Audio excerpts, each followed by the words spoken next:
Radio उड़ान की updates लेने के लिए इस चैनल को सब्सक्राइब कीजिए और इस वीडियो को ज्यादा से ज्यादा लाइक कीजिए और शेयर कीजिए। For more info log on to www.radioudan.com।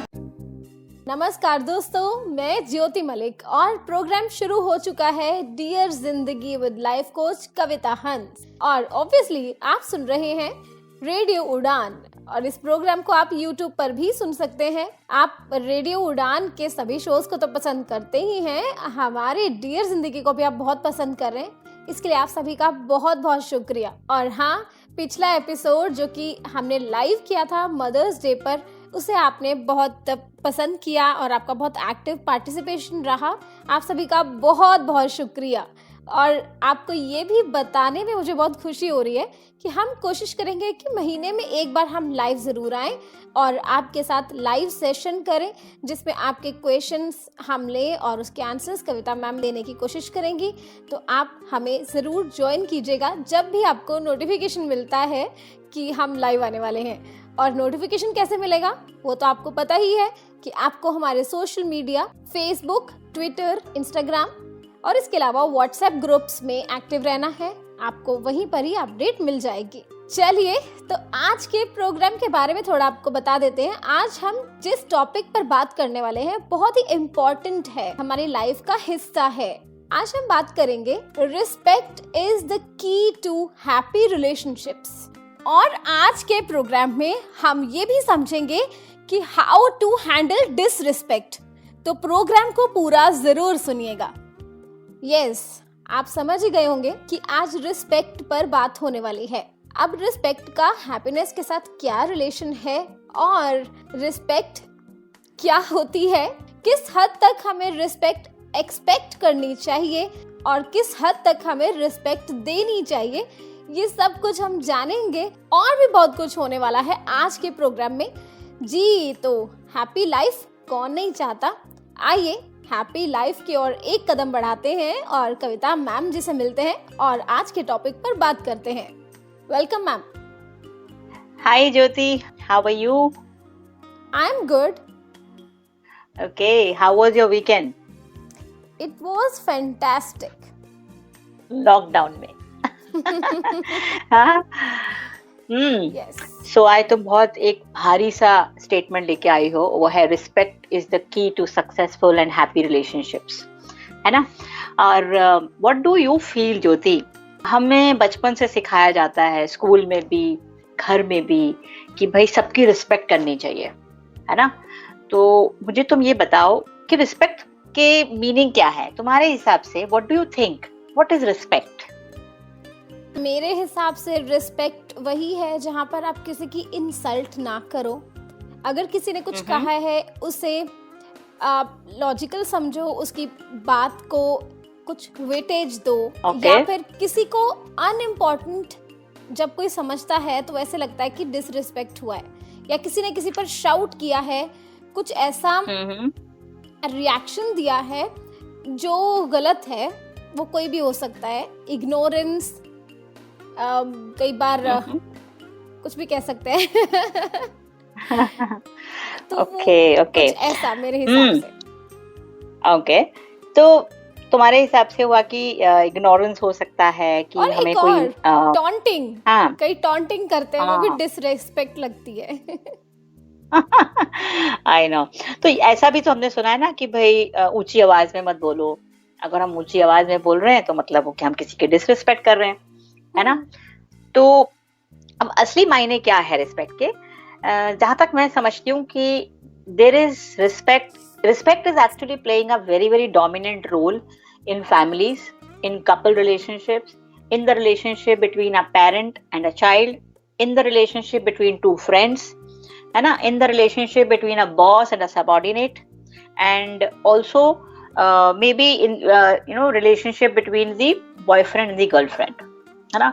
तो अगर आप देखो आज की डेट में फैमिलीज, चलो फैमिलीज को भी मैं बाद में लेती हूँ, पहले हम और थोड़ा सा डीप समझ लेते हैं कि रिस्पेक्ट है क्या। तो रिस्पेक्ट का क्या मतलब है? Respect is basically how you treat a person, the another person whom you are staying, he or she is your friend or a family or a relative, whatever. तो आप दूसरे की तरफ कैसा बर्ताव रखते हो उसको कैसे ट्रीट कर रहे हो उसको हम रिस्पेक्ट कहते हैं, है ना। तो अगर मैं इसको इंग्रेडिएंट्स में ब्रेक करूं तो पहला है कि क्या हम उस रिश्ते को एक क्वालिटी टाइम दे रहे हैं कि नहीं। सो रिस्पेक्ट का एक बहुत इंपॉर्टेंट हिस्सा है क्वालिटी टाइम।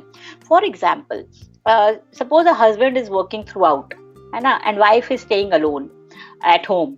तो हस्बैंड जो सुबह 8 बजे जाता है और रात के 10 बजे या 9 बजे घर आता है, और इसके दौरान में अगर वो 2 बार भी फोन नहीं करता है वाइफ को समझने के लिए कि भाई क्या हुआ घर में, आर यू फाइन, और तुमने खाना खाया कि नहीं खाया, मे बी, और आने के बाद भी बस वो अपना खाना खाता है और सो जाता है, तो धीरे धीरे वाइफ को कैसा फील होगा। ज्योति, क्या लगता है तुम्हें, वाइफ को कैसा फीलिंग आने लगेगी? ऑब्वियसली डिसरिस्पेक्टफुल फील होगा। बिल्कुल, है ना। तो इसलिए giving quality time is very important. You can give quality time via through phone और through sending emails to your friends, or when you come back home you can just sit along with your wife and talk. If not much, if you're tired, at least spend 10 minutes and then tell the person ki see, today I'm feeling really tired, I'm sorry I could not talk to you the whole day.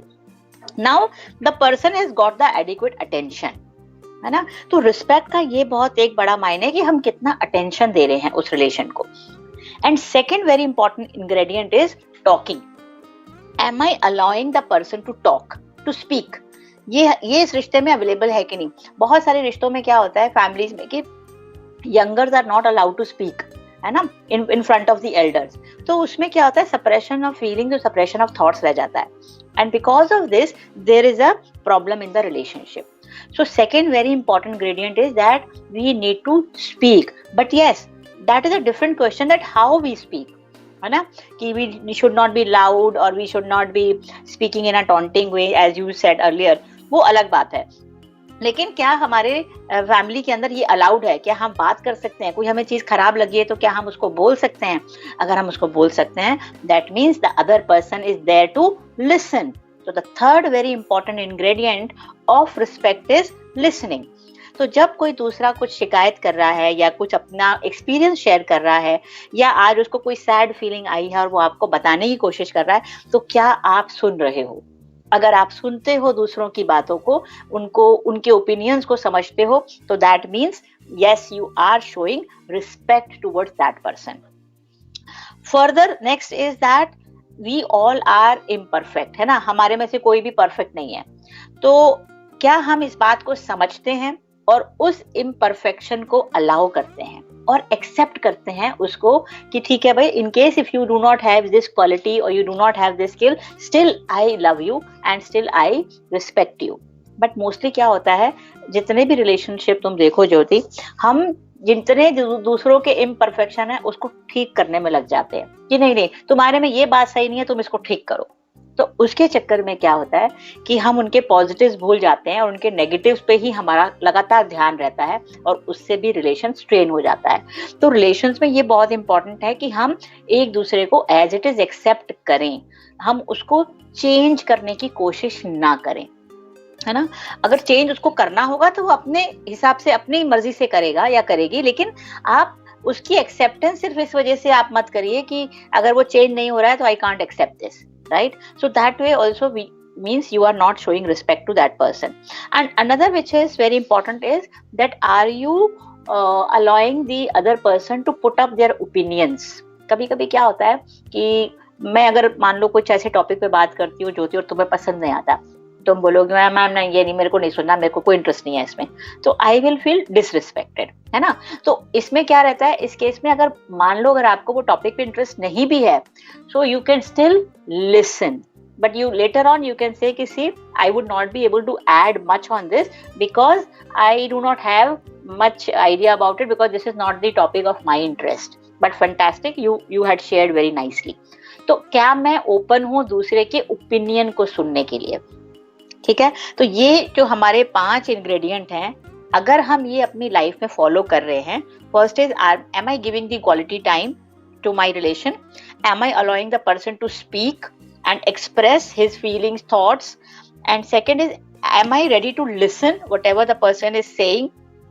Third is, fourth is I am allowing the imperfections. कोई बात नहीं, अगर ये imperfection में भी ये इसमें perfect नहीं है तो I am ready to allow that. And the last one is, am I ready to listen to others opinions, है ना. तो अगर हम ये चीजें फॉलो कर रहे हैं, trust me, there will be fantastic families and there will be fantastic friendship and relations all over. Absolutely right. बहुत अच्छा लगा सुनकर. अब समझ में आया है कि वाकई रिस्पेक्ट क्या है. देखिए, मेरा भी ये नहीं रहता कि रिस्पेक्ट क्या है, हमेशा फोकस उस पर रहता है कि ये रिस्पेक्ट नहीं है. जब किसी ने टॉन्ट किया तो ऐसा लगता है कि इसने मेरी रिस्पेक्ट नहीं की. अगर किसी ने आपका मजाक उड़ाया, वो लगा कि ये रिस्पेक्ट नहीं है, पर कभी इस बात पर ध्यान नहीं दिया कि ये रिस्पेक्ट है, कि मुझे ये सब करना चाहिए. यही तो बात होती है ना कि हमने रिस्पेक्ट की परिभाषा को समझा नहीं है और हमेशा हम दूसरों को रिजेक्ट करते आए. हमको उनका ये नहीं अच्छा लगता, हमको उनका ये नहीं अच्छा लगता, लेकिन कभी हम ये नहीं सोचते कि रिस्पेक्ट की क्या क्या इंग्रेडिएंट्स हैं और क्या वो मैं अपनी लाइफ में फॉलो कर रही हूँ कि नहीं. वो बहुत जरूरी है. तो Absolutely. जितनी भी इस तरीके की गलतियां होती हैं वो सब अनअवेयरनेस में होती हैं. And that's why I brought up this topic today, because due to lack of respect in families and due to lack of respect in the couple relations, the whole relationship is going for a toss. And because of this is the one of the major reason कि आज की date में India में divorces जो हैं इतने ज्यादा बढ़ते जा रहे हैं. Absolutely right. बिल्कुल सही कहा मैम आपने. तो अब मैं आपसे जानना चाहूंगी कि रिस्पेक्ट के फैमिली ब्रेक होने में, या जैसे आपने डाइवोर्स की बात करी, इन सब में क्या मायने हैं और किस हद तक मायने हैं. पर उससे पहले हमें लेना होगा एक छोटा सा break. So ladies and gentleman, let's have a short and quick break.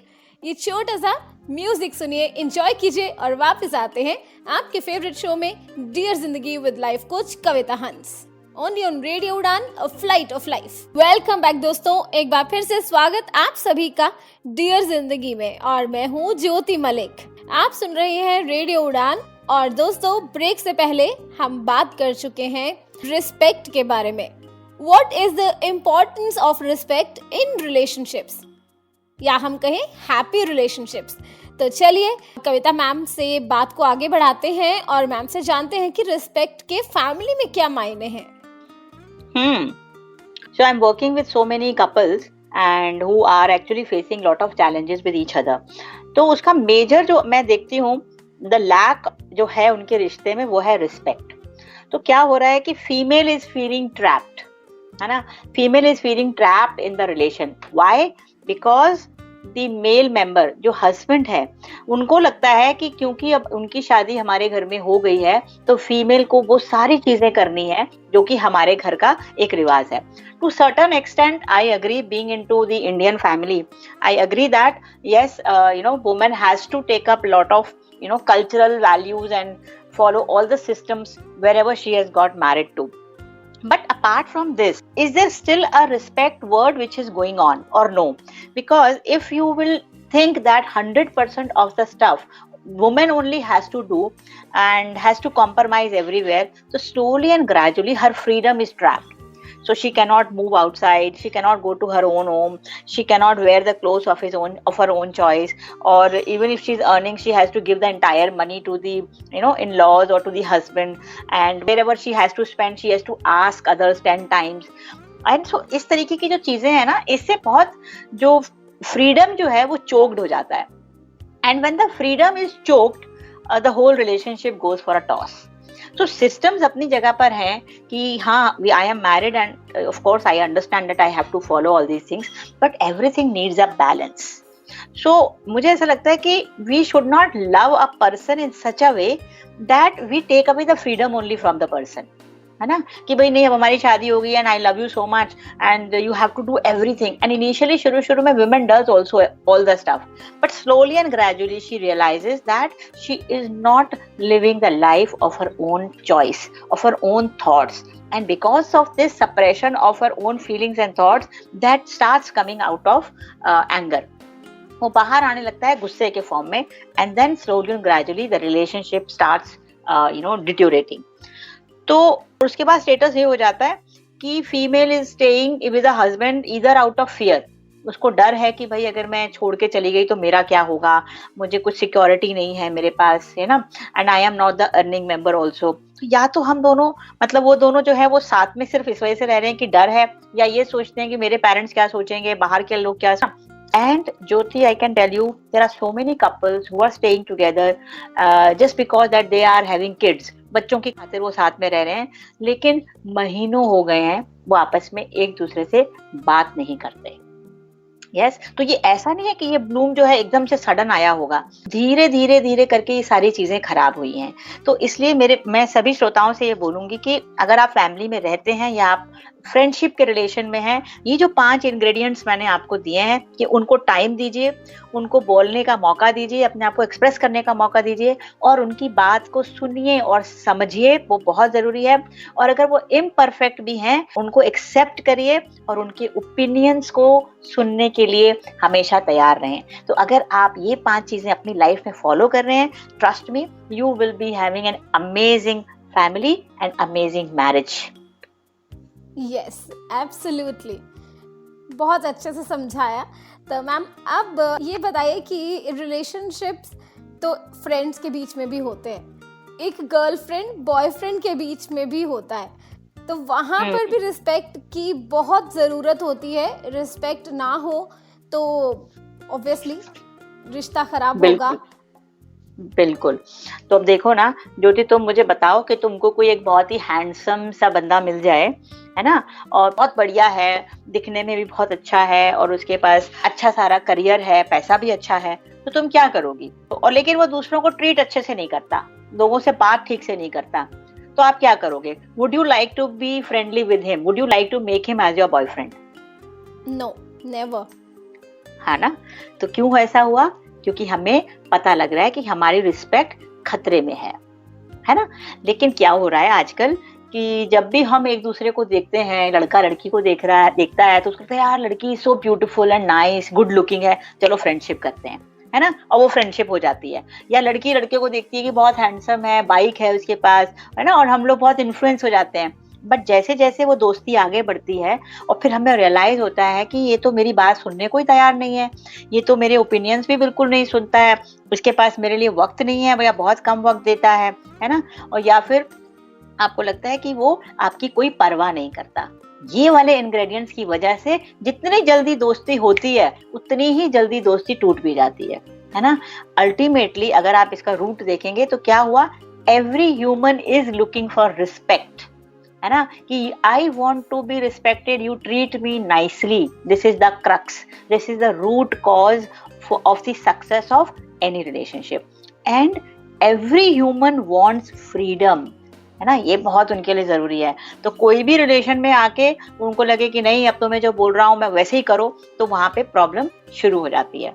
And this is one of the major reason कि गर्लफ्रेंड बॉयफ्रेंड जो है फटाक से दोस्ती भी करते हैं इन्फ्लुएंस होके, और बाद में जब उनको अपनी रिस्पेक्ट उस रिश्ते में दिखाई नहीं देती तो बैकफुट पे आ जाते हैं और relation is gone for a toss. या उनको ये भी लगता है कि नहीं, I saw my boyfriend, you know, he was talking to some other girl, तो I feel cheated. I feel cheated means again what? Again it is a threat to my respect. मैं तुम्हारी गर्लफ्रेंड हूँ तो तुमने दूसरे से कैसे इस तरह से दोस्ती कर ली, है ना, तो तब भी आप देखोगे तो अपनी रिस्पेक्ट पर ही आता है।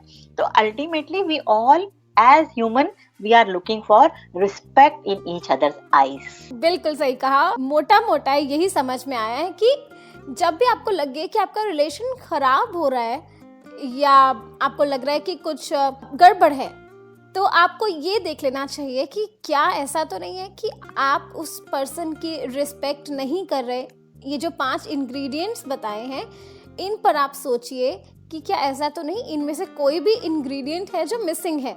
अगर मिसिंग है Perfect. तो ऑब्वियसली ये होना ही है। बिल्कुल सही पकड़े हो, बिल्कुल सही। तो और ये ऐसा नहीं है कि एक बार नहीं किया है तो वो चीजें खराब हो जाती हैं। जब ये कंटिन्यूअसली और कंसिस्टेंट फॉर्म में फैमिलीज में या 2 फ्रेंड्स के बीच में एग्जिस्ट करती है तब रिश्ते डिटोरेट होने लगते हैं, है ना। कंसिस्टेंटली हम किसी को सप्रेस कर रहे हैं, कंसिस्टेंटली हम किसी को ठीक से ट्रीट नहीं कर रहे हैं। This is the way that we see. तो it is very rightly said कि कभी कभी ऐसा भी होता है ज्योति कि कोई एक बंदा है जो आपसे तो बहुत अच्छे से बात करता है ना, बहुत अच्छे से ट्रीट करता है क्योंकि उसको मालूम है आप कौन हो, आप कैसी फैमिली को बिलोंग करते हो। बट आप 15 मिनट बाद ही देखिएगा कि वो अपने से 5 लेवल नीचे वाले बंदे के साथ कैसे बात कर रहा है ना। तो आपको जब आपको वो दिखेगा कि how he is treating a person, means जो उनके बहुत शायद थोड़े पुअर हैं या उनके लेवल के नहीं हैं, तो असली पता कब चलता है इंसान का कि when you treat other person who is not equivalent to you in terms of your status or your education background, अगर आप उन लोगों की भी इज्जत करते हो, उनकी भी रिस्पेक्ट करते हो, at that moment I would say, this may be my personal opinion, कि भाई ये बंदा सभी की रिस्पेक्ट करता है irrespective of whatever is the status or whatever family he or she belongs to, then I really say कि yes, I would like to be friendly with this person. So इसके लिए भी बहुत हमें विजिलेंट रहना है कि it is not necessary that a person is treating you properly that means everything is fine, because if the person is not treating others properly then the day may come that the same person will not treat you also properly one day. Absolutely. अब मुझे एक और बात समझ में आई है कि जब भी कभी कंफ्यूजन हो या जब भी कभी लगे कि किसी और ने हमारी डिसरिस्पेक्ट की है, तो शायद हमें ये देख लेना चाहिए कि कहीं हमने भी तो नहीं उन्हें डिसरिस्पेक्ट किया है। हाँ, शायद हमें वो वापस मिल रहा हो, तो ये बहुत जरूरी है। तो मैम अब हमें ये भी समझना है कि डिसरिस्पेक्ट को हैंडल कैसे करना है। कई बार ऐसा हो जाता है कि हमें डिसरिस्पेक्ट मिलती है, तो क्या हमें उसे वापस वही एटीट्यूड दिखाना चाहिए? बहुत से क्वेश्चंस हैं, वो जानेंगे और इस पर बात को आगे बढ़ाएंगे। फिलहाल हम बढ़ते हैं एक छोटे से ब्रेक की ओर। सुनते रहिए डियर जिंदगी विद लाइफ कोच कविता हंस, और मैं ज्योति मलिक ब्रेक के बाद वापस आऊंगी और कुछ क्वेश्चंस मैम से पूछूंगी रिस्पेक्ट को लेकर। सुनते रहिए रेडियो उड़ान, a flight of life. Welcome back दोस्तों, एक बार फिर से स्वागत है आप सभी का आपके फेवरेट शो डियर जिंदगी में। तो उम्मीद है कि आपने अब तक का ये शो बहुत पसंद किया है और आप बहुत कुछ सीख रहे हैं, अपने आप को एनालाइज कर रहे हैं और कोशिश है कि आप अपने आप को आगे और इम्प्रूव करेंगे ताकि आपकी लाइफ हैप्पी बन सके। मैं तो अपने आप को एनालाइज करती हूँ और आज भी कर रही हूँ। चलिए तो अब मैम से बात करते हैं और ये समझते हैं कि अगर कोई हमारी डिसरिस्पेक्ट करता है तो हमें उसे कैसे हैंडल करना है। क्या हमारा एटीट्यूड भी उनके लिए वैसा ही होना चाहिए जैसा उनका था, या कई बार हम ओवर अज्यूम कर लेते हैं कि हमारी डिसरिस्पेक्ट हुई है और शायद हुई नहीं होती। बहुत कुछ है, चलिए तो मैम से बात करते हैं। अच्छा ज्योति, इस बारे में ना मुझे एक बात याद आ रही थी कि सोचो एक शेर आ रहा है और सामने खरगोश बैठा दिख गया उसको। अब खरगोश ने भी देखा कि शेर आ रहा है और शेर मेरे ऊपर अभी कब्जा करेगा, तो तुम्हें क्या लगता है खरगोश को वहीं खड़े रहना चाहिए कि आने दो भाई, शेर महाराज है, आने दो, खा जाएंगे मुझे, ज्यादा से ज्यादा क्या होगा, या खरगोश को कुछ और करना चाहिए? आपके हिसाब से सोचो कि शेर आ रहा है और उसके ऊपर, खरगोश के ऊपर कब्जा करने की कोशिश कर रहा है। ऑब्वियसली उसे भागने की कोशिश करनी चाहिए। हाँ, तो यही जवाब है आपके सवाल का कि आपको कोई डिसरिस्पेक्ट कर रहा है, आपके ऊपर कोई कब्जा करने की कोशिश कर रहा है, तो आपको क्या करना है? भागना है। वो भागना वो नहीं है कि घर से भाग जाना है। भागने से क्या मतलब है? फाइट बैक करना है। फाइट बैक का मतलब ये नहीं है कि हमें लाउड होना है, बट हमें उस डिसरिस्पेक्ट के खिलाफ आवाज उठानी है, क्योंकि अगर हम आवाज नहीं उठाएंगे तो क्या होगा? वो फिर से आपके ऊपर कब्जा करेंगे। फिर से आप आवाज नहीं उठाएंगे तो वो फिर से आपके साथ वही बिहेवियर करेंगे, इजंट इट? तो और ये धीरे धीरे करके एक आदत बन जाएगा कि वो आपकी डिसरिस्पेक्ट कर रहे हैं और आप डिसरिस्पेक्ट सहते जा रहे हो। तो आपको खरगोश का रोल लेना है, अपने आप को बचाना है। और अपने आप को बचाने के लिए क्या क्या कर सकते हैं हम? सबसे पहले तो आप कम्युनिकेट करो, उन्हें बताओ कि I am sorry, this thing I will not be able to take it. आप मेरे साथ इस तरीके से बात नहीं कर सकते। लेकिन हमें उनकी तरह उनकी डिसरिस्पेक्ट नहीं करनी है कि उन्होंने आपकी डिसरिस्पेक्ट की और आपने भी बदले में चिल्ला के उनको बोल दिया, तो फिर आप में और उनमें कोई फर्क नहीं है। तो मैंने लास्ट टाइम आपको एक टूल दिया था, I am okay you are okay. तो लिसनर्स जिन्होंने वो एपिसोड नहीं सुना है तो वो यूट्यूब पे है, आप वो I am okay you are okay का सुनिए, तो आपको अंदाजा आएगा कि वहां से हम कैसे कम्युनिकेट कर सकते हैं। तो आप वहां से कम्युनिकेट करो और बोलो sorry, I didn't like it and मैं ये चीज को वापस आपसे इस तरीके का बिहेवियर मैं एक्सेप्ट नहीं करूंगी। ठीक है, तो फेस करना है उस सिचुएशन को, क्योंकि अगर आप दब गए या चुप रह गए तो वो चीजें रिपीट होने लगेंगी। अब ऐसा केस भी आता है कि आपने बोला भी, सब कुछ किया भी, फिर भी वो नहीं सुन रहे हैं। सेकेंड थिंग इज इग्नोर कर दीजिए, इग्नोर कर दीजिए। उनको बोल दीजिए पहले ही कि देखिए आपने आज ये किया, अगली बार से अगर आपने रिपीट किया तो मैं आपको इग्नोर करूंगी। ठीक है, तो अब उनको ये पता चल रहा है कि इसके ऊपर तो असर ही नहीं होता है मेरी कोई बात करने का, है ना। तो कोई भी आपको एक बार डिसरिस्पेक्ट करेगा, सेकंड बार करेगा, तीसरी बार नहीं करेगा।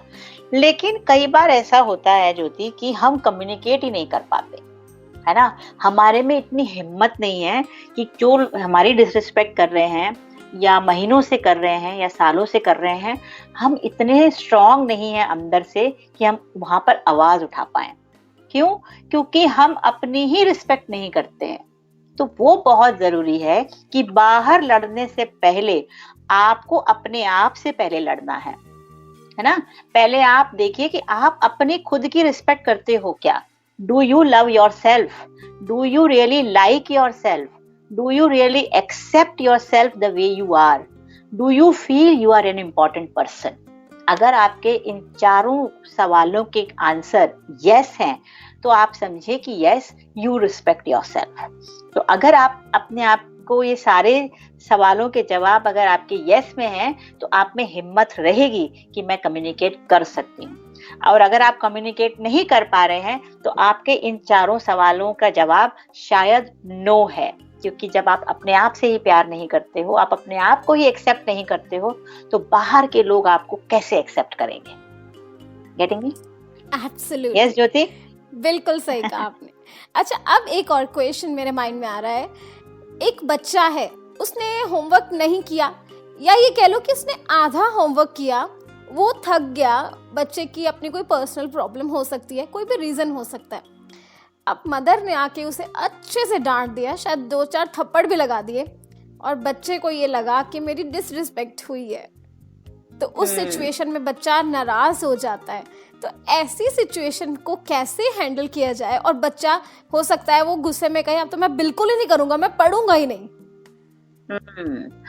तो यस, मैं यहाँ पे ये बोलूंगी कि अगर बच्चा पढ़ रहा था, वो थक गया है, थोड़ी देर उठ गया है, तो फिर पहला लेवल है पेरेंट के लिए एक्सेप्टेंस, है ना, कि ठीक है, my child is saying I am tired, I will be back after half an hour. So that's okay. Allow the child to take that responsibility to come back after half an hour. Okay? And then ask your child, are you sure you will complete this work in next 1 hour? He will say yes.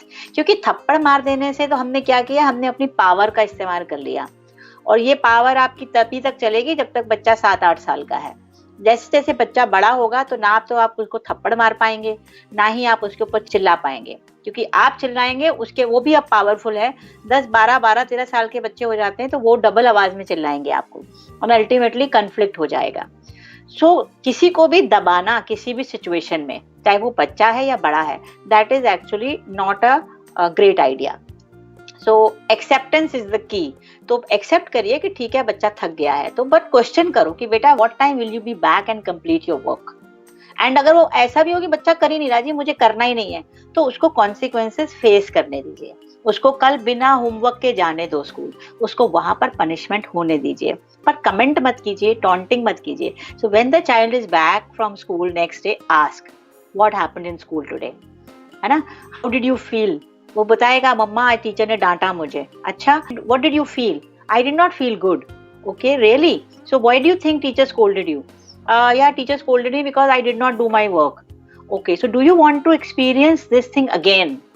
तो बच्चा बोलेगा नहीं नहीं मम्मा, I don't want to experience this again. Why? Why do you think you don't want to experience this? No, everybody was laughing when teacher was shouting at me. Okay, so what will you do next? I think I will complete my homework from tomorrow. Getting me, Jyoti? Wow, how this questioning technique what a conversation.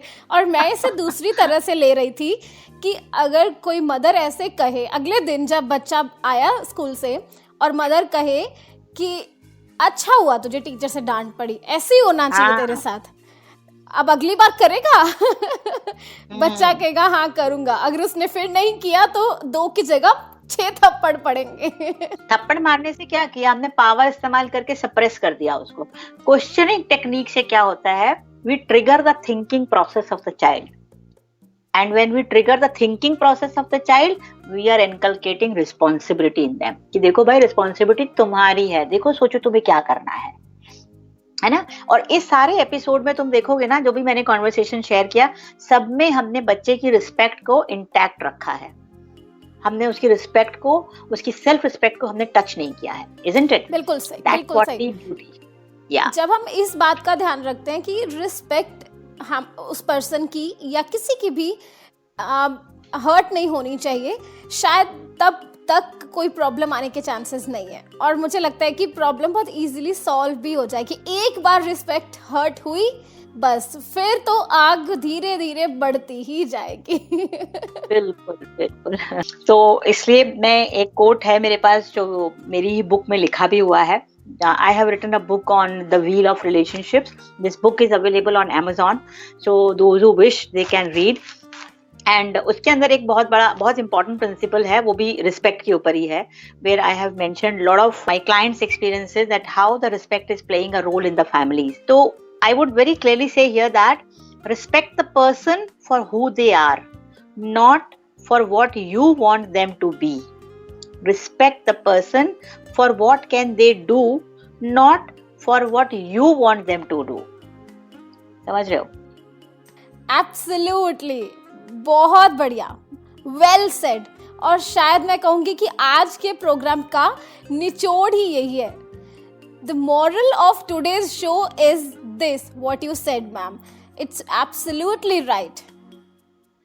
Yes, friends, and keep giving freedom of action, freedom of speech, freedom of feelings, and freedom to express thoughts. That is very important in each and every relationship. चलिए, तो आपको इस हफ्ते की dose तो मिल गई। आज की बातें सुनकर उम्मीद है कि आप इसे अपनी लाइफ का पार्ट जरूर बनाएंगे, और इस प्रोग्राम को आप दोबारा भी सुन सकते हैं YouTube पर। रेडियो उड़ान के YouTube चैनल को सब्सक्राइब कीजिए, और दोस्तों इस प्रोग्राम को अपने फ्रेंड्स और फैमिली को जरूर सुनवाइए, और इवन अपने बच्चों को भी सुनवाइए, ताकि वो अपने लाइफ में रिस्पेक्ट के मायने समझ सकें। चलिए, तो इन्हीं शब्दों के साथ हमें दीजिए इजाजत। आप रेडियो उड़ान के साथ बने रहिए, और हमें फेसबुक, ट्विटर, यूट्यूब पर ज्वाइन कीजिए, लाइक कीजिए, सब्सक्राइब कीजिए, और अगर कोई फीडबैक है तो वो आप हमें रेडियो उड़ान की वेब